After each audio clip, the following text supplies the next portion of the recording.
Harry Ford is a Washington national. He is being shipped off to Washington, D.C. just a day before the winter meetings have started. Jerry Dipoto and Justin Hollander apparently have found their solution to their need as a high-leverage lefty out of the bullpen. They're acquiring left-handed pitcher Jose Ferrer in exchange for catching prospect Harry Ford and right-handed pitching prospect Isaac Lyon. Now, initial reaction from the fans that I see online is that this is a major overpay, that they sent Harry Ford, who was the Mariners' number 4 overall prospect at the time, along with this other prospect that was in low A. But you have to imagine that Harry Ford was not going to get the opportunity this year with the Mariners to really produce at the big league level as a catcher. They had signed Cal Raleigh last year to a 6-year extension. Harry Ford's value certainly is as a catcher, not as a DH. It appears that the Mariners were not going to give him the opportunity to just be a DH for them. And this is a move from the Mariners where they know that the Mariners have a very deep farm system. They have the ability to trade one of their top prospects and be totally fine. They did draft 3 or 4 college catchers in this last draft, so you had to figure that the writing was on the wall that they were going to move on from Harry Ford at some point. You thought it was going to be at the trade deadline, but it turns out to come this offseason. But with the trade package that the Mariners have sent to acquire Jose Ferrer from the Nationals, you have to imagine that the Mariners essentially view this guy as like a lefty Andres Munoz. Ferrer is under contract for another 4 seasons. He's currently 25 years old, listed at 6'1", 233. He ended up closing out the games for the Nationals at the end of last season. He finished with 11 saves. He had a 4.48 ERA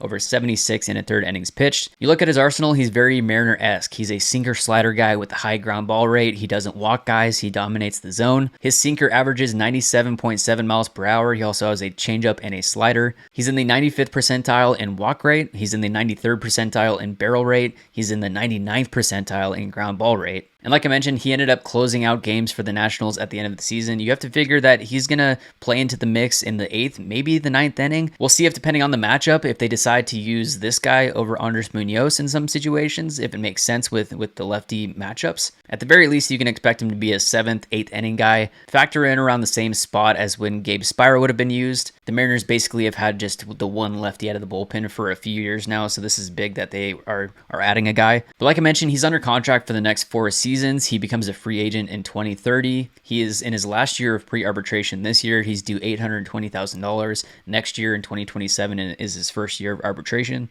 Here's the Mariners' depth at the bullpen position. Currently, you have Emerson Hancock in a long relief type role. You have Carlos Vargas. Edward Pizarro had a great year last year. Gabe Spira was used an insane amount as a lefty. You have Matt Brash, and then, of course, your closer is Andres Munoz. But to put Ferrer in the mix here, somewhere likely in the 7th or 8th, we'll see if he gets some 9th action. But the Mariners were rumored recently in the free agent market for the bullpen. They might not be done with adding to the depth here. But the Mariners make at least their first bullpen acquisition via the trade market. They still have one of the top farm systems in all of baseball. And this is ultimately what prospects are for. We have some of these guys that are going to come up and compete for a spot right out of the gate, Colt Emerson especially. We very well could see Lazaro Montes, Michael Arroyo play into the mix, Durangelo Senja at some point soon. You got Cade Anderson and Ryan Sloan that will start coming up. But Harry Ford clearly was not going to be a catcher for the Mariners, and so they used that expendable piece and go and get a guy that they clearly are very high on. And the Nationals will look to add Harry Ford to the mix at catcher, as they also have Keibert Ruiz, who they signed to an 8-year extension back in 2023. But Nationals fans, you got a quality human being overall. Harry Ford is just an incredibly genuine, kind, humble guy. He's obviously a baller. He deserves the opportunity to play every day at the next level, which he is going to get with the Nationals. You also have a flyer right-handed pitching prospect in Isaac Lyon. So again, a interesting trade that no one saw coming, and you can't really call it an overpay until we see what Ferrer turns out to be. No one knew what Andres Munoz was back in 2020 when they initially traded for him.